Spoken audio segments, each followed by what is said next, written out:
Washington Times is appreciated by all God-fearing people.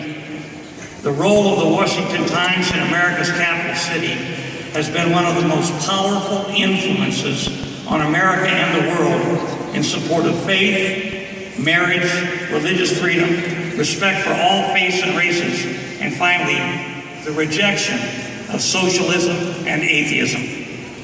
The thought leadership presented daily in the Times also supports the God-affirming democratic free world to stand firm against terrorism and tyranny.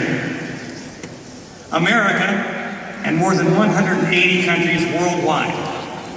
I want to encourage you and everyone here in this impressive gathering that the work you and your husband have done and continue to do to strengthen America and people of faith over the years is recognized throughout the world.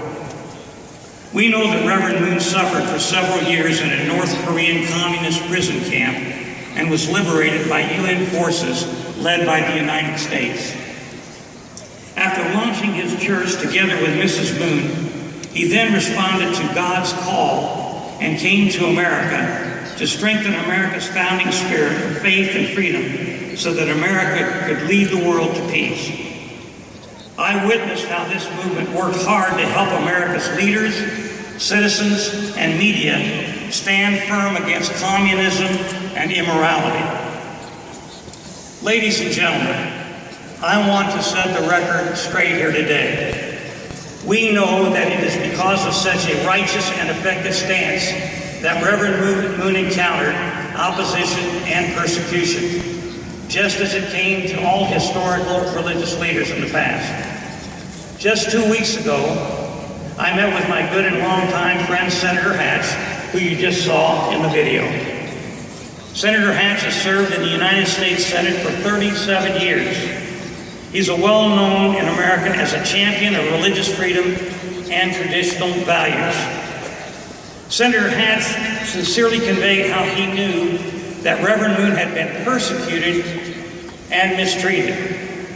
Back in June of 1984, the senator held important hearings on religious freedom in the U.S. Senate, and he stood strong to fight this injustice. He said on the record in these hearings, and I want to quote Senator Hatch, he said, quote, "As chairman of the subcommittee on the Constitution, I personally analyzed Reverend Moon's case very carefully and felt so strongly about what I believe were violations of Reverend Moon's constitutional rights in the manner in which his trial was conducted that I filed my own brief with the United States Supreme Court." Senator Hatch went on and concluded, "I believe that injustice was done and that the treatment of Reverend Moon was because of his strong, righteous stance against communism and immorality." I agree with Senator Hatch, and I would like again to set the record straight here today before you in this historical event. What happened to Reverend Moon was not the will of the righteous American people, but a tragic case of religious persecution and bigotry.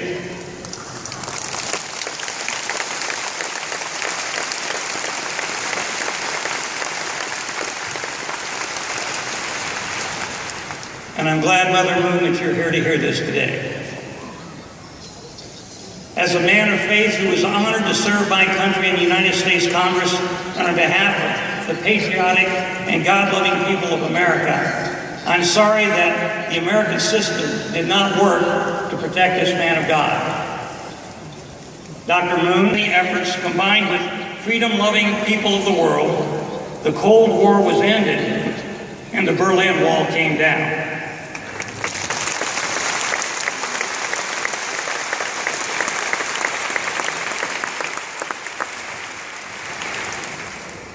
Today, given the many challenges faced around the globe, here on the Korean Peninsula and in America, we stand together with you and are confident with your leadership and a unified effort among faith-based organizations, families can be strengthened with a God-centered approach that reduces divorce and immorality.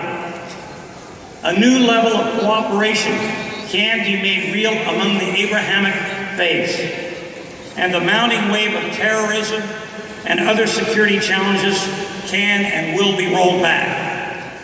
It is our common prayer that peace be established and that God's will be done to set forth His kingdom here on earth. However, all of us gathered here today need to speak loudly to all of the leaders, nations, and peoples around the world that religious persecution and terrorism must be defeated. We must speak out.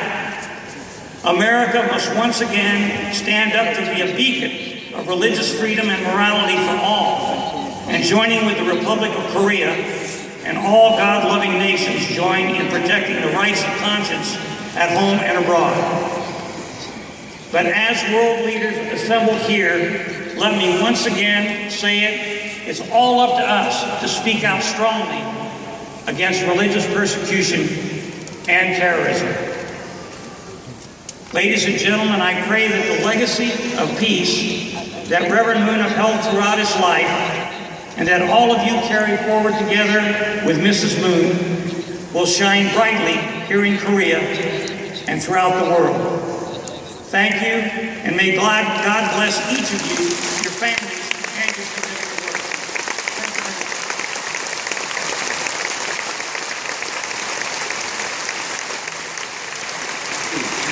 멤버튼 전하원